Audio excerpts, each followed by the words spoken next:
Cain and Abel. The story.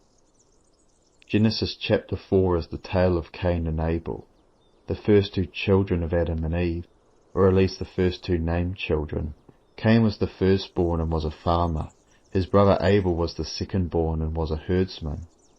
At some point when Cain and Abel were adults, they offered up sacrifices to God. Cain offered some of his produce and Abel some of his flock. God treated each brother's offering differently. He accepted Abel's but not Cain's. This caused Cain to become very upset and angry. On seeing this, God spoke to him and said, "Why are you angry, and why has your countenance fallen? If you do well, will not your countenance be lifted up?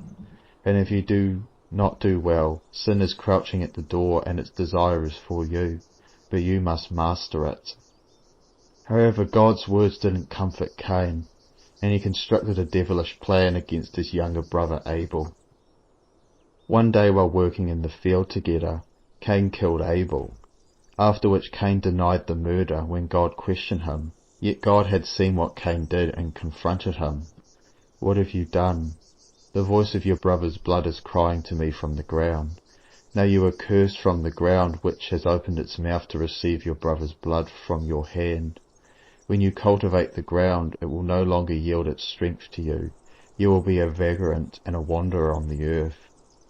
After God's verdict, Cain defended himself, arguing that whoever finds him will kill him, and he is now defenceless and unprotected, just like Abel. When God heard Cain's defence, he agreed and added, "Therefore whoever kills Cain, vengeance will be taken on him sevenfold." God also promised to show Cain a sign to protect him from harm. Subsequently, Cain left and eventually found a wife and had a family. He also founded what would become a city. At some point following Abel's death, Adam and Eve had another son, their third named child, Seth. Seth would later have a son of his own, Enosh, beginning the family line that would culminate in the Lord Jesus Christ. Digging deeper.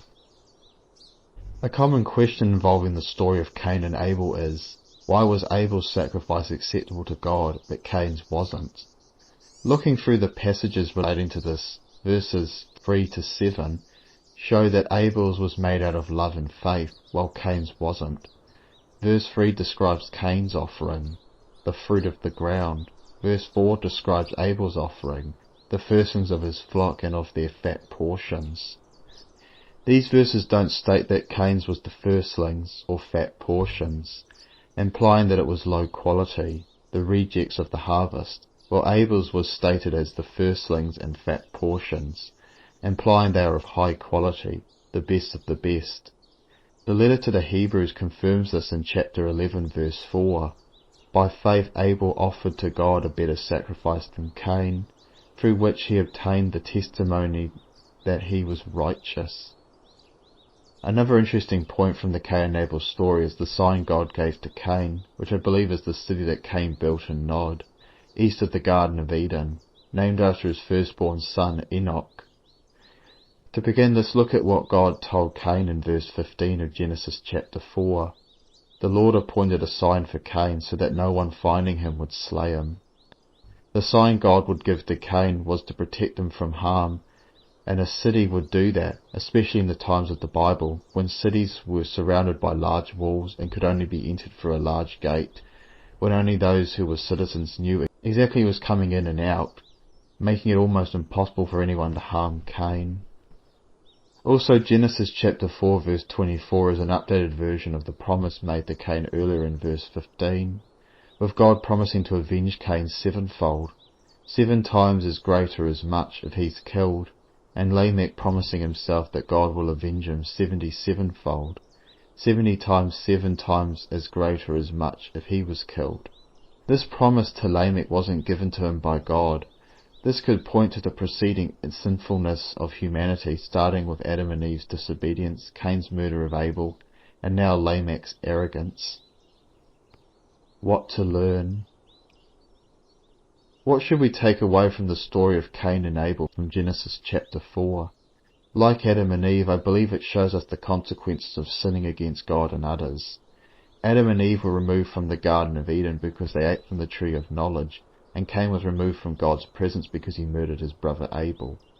These outcomes didn't have to be. God warned in both situations of the consequences that would come if they sinned. This still applies to us today. Every decision we make has consequences, and most of the time there are multiple options, some sinful and others righteous. As God tells Cain in verse 7, sin is crouching at the door and its desire is for you, but you must master it. How do we make the right choice and not sin? Jesus. Looking to Jesus whenever making a tough decision is the only way not to stumble or fall. Look to Jesus, listen to Jesus, trust in Jesus, and don't make the same mistake as Cain.